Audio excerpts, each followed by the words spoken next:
Interés en México, ya veíamos también lo que ocurre en otras partes del mundo. ¿Cómo se liga este tema con la inflación? ¿Cómo están funcionando las cosas? ¿Cómo están en el país tomándose decisiones? Y también en el mundo, ¿cómo se contiene esta espiral en el incremento de precios? Luis Miguel González, ¿cómo estás, Luis Miguel? Muy buenas noches, Manuel. Encantado de estar acá. Gracias. Alicia Salgado. Alicia. Muy buenas noches, Manuel. Buenas noches a todos. Muy buenas noches, Jaime. Perdón. La costumbre, Jaime Sánchez Arrey. No, Arturo Dan, mi querido Arturo. Manuel, Luis Miguel, 2 días al hilo, ¿cómo están? 2 días al hilo. Sí, pero aquí estamos al pie de la cámara. Ya te la llevaste y te la trajiste. Fíjate, al pie de la cámara. Desde ayer. A ver, ¿en dónde estamos, Luis Miguel? Porque pronto pues tiende a normalizarse estas notas, aumento en la tasa de interés, ya van varios al hilo, ahora 75 puntos base. Inflación también por las nubes, ya van varios meses, quincenas que se reporta una inflación como no la habíamos visto antes. ¿En dónde estamos? ¿En dónde está nuestro país? En un momento en donde todavía no logramos domar la bestia de la inflación, no hemos tocado techo o alcanzado el punto más alto, lo reconoce el propio Banco de México, faltan algunos meses en el escenario ideal. Estamos yo diría, frente a un Banco de México que está haciendo la tarea en lo que se refiere a incremento de tasas. No hay mucho más, no es un momento para ponerse creativo, heterodoxo. Si Estados Unidos sube 75 puntos base, México lo tiene que hacer, entre otras cosas, porque es una manera de defender el tipo de cambio.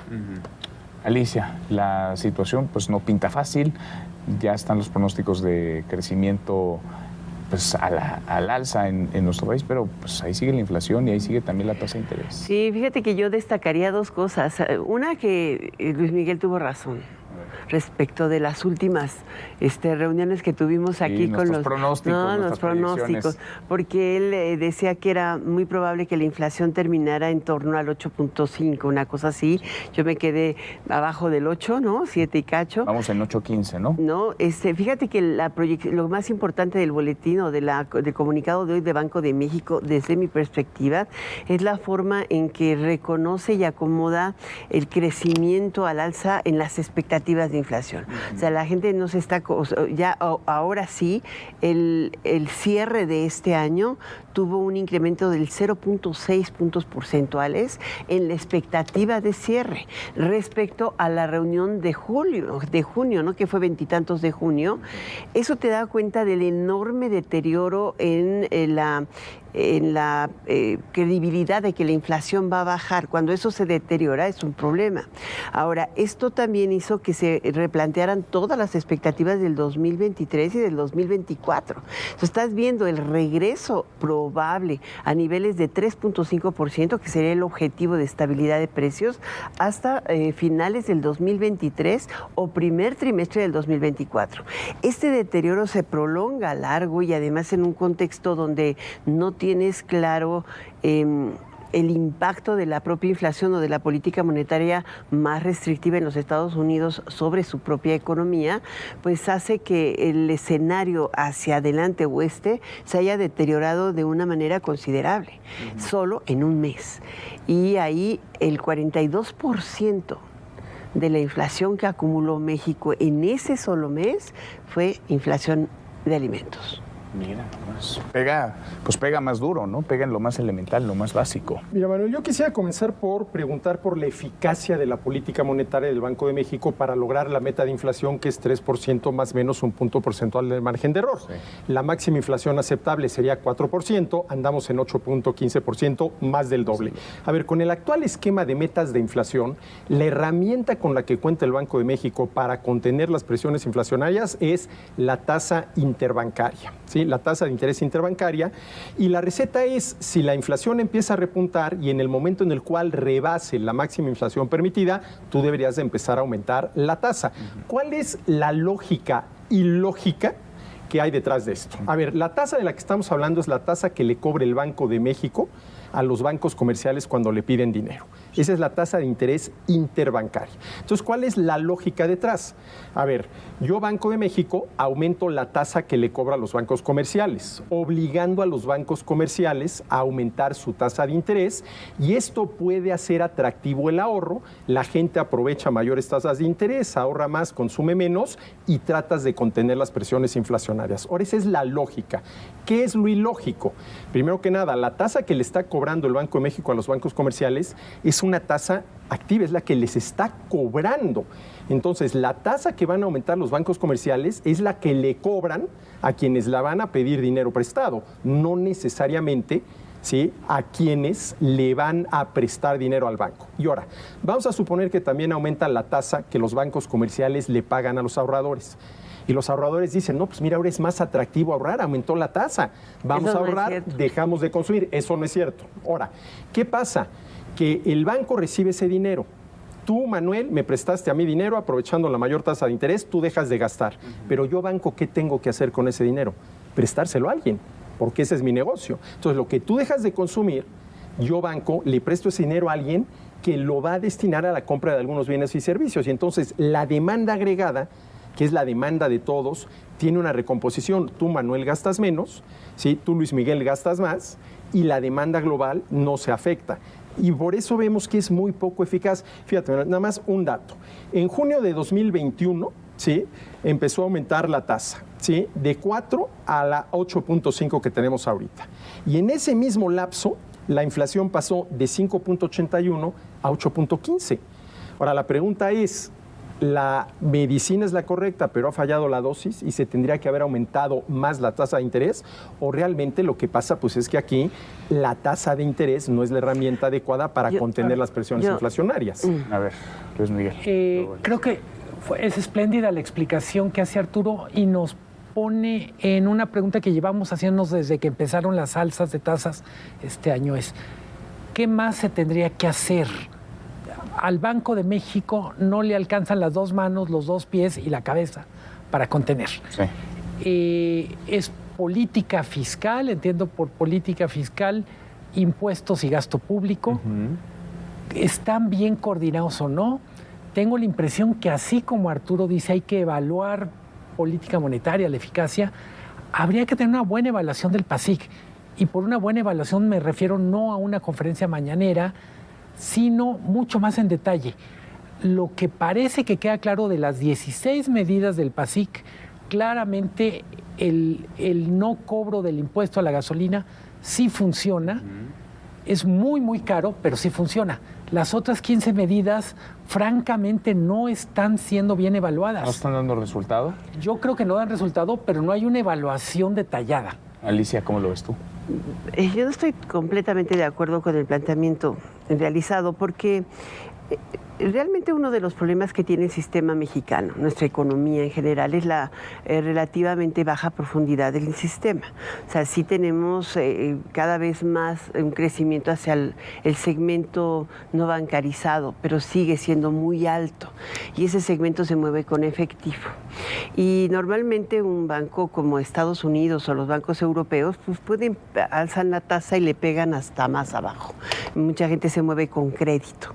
Aquí te mueves con crédito informal y las tasas en ese mercado son verdaderamente exorbitantes. Las tasas informales son 17 veces más altas que la tasa normal de un banco. Ahora, dicho esto, sí es muy cuestionable que si tenemos o no una efectividad en la política monetaria basada en la expansión que tenemos de dinero o algo así. Yo recuerdo muy bien que fuimos educados en esa escuela, ¿no? La de los agregados monetarios, al menos cuando yo estudié en economía, era medir la inflación por agregados monetarios y un día me la cambiaron por expectativas monetarias. Y me costó mucho trabajo asimilarlo. Es que lo que la gente cree se produce. Y si tú tienes un deterioro en la expectativa, también tienes un deterioro en la expectativa de consumo, en el tiempo empieza a ejercer presión sobre precios. Eso empieza a ocurrir pareciera que la inflación en México está empezando a estabilizarse. Tenemos 3 meses consecutivos con rangos de 8, 8.16 y hoy 8.15. En Estados Unidos sucedió más o menos lo mismo, o sea, tuvieron una elevación a 9% y tuvieron una caída. Hay que ver si continúa esta tendencia. Sí hay un efecto de inflación contenida, porque lo que hiciste con el subsidio a la gasolina es no permitir el subsidio, o sea, no permitir que llegáramos a 11%, y el efecto agregado que tiene energía sobre la economía es muy alto. Pero se debe meter más, a ver, yo creo que lo que dice Luis Miguel, sí, el PASIC debe evaluarse. Queda claro que la gasolina, ese subsidio, sí, de alguna manera ayuda a contener. Lo demás no lo sabemos porque no se está evaluando. La pregunta es, ¿se tendría que meter más? El gobierno tendría que dejar que las cosas pues, se acomodaran solas en una circunstancia como esta, que es una circunstancia muy retadora para nuestro país, pero además para el resto de los países del mundo. Mira, Manuel, yo creo que lo que el gobierno puede hacer eficazmente para contener las presiones inflacionarias es darle a los empresarios la seguridad suficiente para que directamente inviertan más, aumente la producción, oferta de bienes y servicios. Eso es lo que realmente puede hacer de manera correcta. Ya el tema del PASIC, por ejemplo, los 24 productos con precio estable, cualquier cosa que signifique eso, bueno, pues es más que nada cosmético, es decir, bueno, tenemos que hacer algo directamente, pues aquí hay 20... Tú estás hablando del Estado de Derecho, sí, que tendría que ser, digamos, cosa número uno, prioridad de cualquier gobierno. ¿Cómo vas a invertir en un Estado en donde te incendian 30 Oxxos? Bueno, a ver, ¿cuántos han incendiado? ¿Cuántos Oxxos de ayer a hoy? Yo ya perdí la cuenta, ¿no? Yo perdí la cuenta. Ahora, déjame nada más volver al punto que yo quiero hacer aquí una petición, que me crean lo que voy a decir. A ver. Y digo que es petición porque soy muy consciente de que cuando un economista dice, por favor, créanme, no, a ver, demuéstramelo. Mira, al final de cuentas, la inflación es un fenómeno monetario y tiene que ver con cómo crece la cantidad de dinero que se está intercambiando en la economía, que se está intercambiando, quiere decir que se está utilizando para demandar bienes y servicios. Y yo pedí un gráfico, que espero que pase ahorita, donde muestra el comportamiento del profesor Arturo Dam. Perdón, es que dado, mira, ahí tenemos el comportamiento de la cantidad de billetes y monedas en circulación del 1 de enero de 1989, fíjate cómo crece muy poquito, a el pasado 10 de agosto. Y vemos cómo ya al final de la curva esto se empieza a disparar. Sí. Esto se empieza a disparar. Esto es lo que en el fondo te explica que haya inflación. Y ojo, la inflación, una de dos, Manuel, y esta es otra petición que les hago, créanmelo. O es provocada por los bancos centrales o es permitida por los bancos centrales. Es decir, no hay manera de que los bancos centrales puedan negar su responsabilidad. Y llama mucho la atención porque tú lees el comunicado de hoy del Banco de México explicando por qué aumentan la tasa, ¿sí? Y en ningún lado aparece el tema de la cantidad de dinero que se está intercambiando en la economía, que esa sí es responsabilidad del Banco de México. Luis Miguel. Es un tema súper interesante el que plantea Arturo. Tenemos que entender mejor lo que está haciendo el Banco de México. Por el lado de tasas de interés es hawkish, halcón, pero por el lado de emisión de dinero es otra cosa. Entonces, de alguna manera podríamos decir que hay señales encontradas. Yo coincido con Arturo, la inflación es un fenómeno monetario. Hay una corriente importante de pensamiento económico, los monetaristas, pero no quiere decir que no haya otros factores no monetarios que estén impactando. El Estado de Derecho, decían ustedes, y yo diría, efectivamente, una parte de la inflación tiene que ver con problemas de oferta que están mucho más allá de lo que podemos controlar incluso en México. Decía Alicia, a mí me parece importante, en este cambio de cuando empezamos con la inflación ahora, poco a poco la inflación está dejando de ser un problema solo internacional y está siendo un fenómeno que también se genera en México. Digamos, hay un motor internacional y hay un motor interno estructurales en México de la inflación. Podemos seguir echándole la culpa a Ucrania, podemos seguirle echando la culpa al cambio climático y al COVID. Pero sí hay cosas que podemos o que tendríamos que estar haciendo aquí. Yo creo que aquí una explicación... Competencia en mercados es otro tema súper relevante. Sí. Una explicación interesante a la gráfica es que... A ver si la podemos poner otra vez, Sí, por el favor. porcentaje, en realidad el porcentaje del dinero en circulación no es consistentemente alto en relación al Producto Interno Bruto. O sea, la recuperación del producto te da también una expansión del dinero en circulación. No, pero hay una cosa que sí está sucediendo. Pese a la digitalización, si tú lo ves en el mundo total del dinero, o sea, en México todavía tenemos un 74% de pagos en efectivo. Y es algo que es consistente y constante. Y segundo, alguna vez lo apunté en esta mesa y no me dejaban mentir, pero creo que el impulso que trae el efectivo tiene capacidades políticas importantes, porque está llegando Qué elegante, oye, qué bonito lo dijiste. está llegando a través de depósitos en efectivo, lo mismo a chicos que a chicas, que a jóvenes, que a... Sí, caray, es un portafolio largo, que tiene una característica fiscal. Tú traes una expansión del gasto en programas sociales y en infraestructura no necesariamente productiva, sino en alguna infraestructura políticamente deseada, como para que expliques también esta expansión del gasto. No hemos tenido una expansión de la deuda pública. Y también traes una contracción del gasto en agregado, pero eso ha significado que el gobierno deje de ser eficiente en algunos de los renglones que deberían facilitar el impulso de la economía. Hoy no está haciendo eso. Tú tienes una política fiscal súper restrictiva, no te han incrementado la tasa, pero te cobran hasta lo que no. Y te mandan todos los días avisos de que aguas, paga, porque si no te va a ir peor. Entonces, traes una serie de cosas en el sistema que te explican esta cantidad de dinero y 53 mil millones de dólares anuales entrando a esta economía, ahí están. O sea, no necesariamente están emitiendo en el Banco Central, pero ¿cómo esterilizas esas cantidades de dinero entrando a la economía popular? Ese es, yo creo, que uno de los grandes planteamientos que tendríamos que estar viendo en estas gráficas, ¿no? Está interesantísimo, es algo para discutir, analizar e investigar. ¿Cómo lo contienes, no? ¿Por dónde le entras? Sí, y bueno, y sobre todo, vuelvo a esto, lo que tiene que hacer el gobierno. A ver, porque, no sé si vaya a anunciar un nuevo paquete. A ver, tú dices, sí se puede meter, pero en garantizar las condiciones. Sí.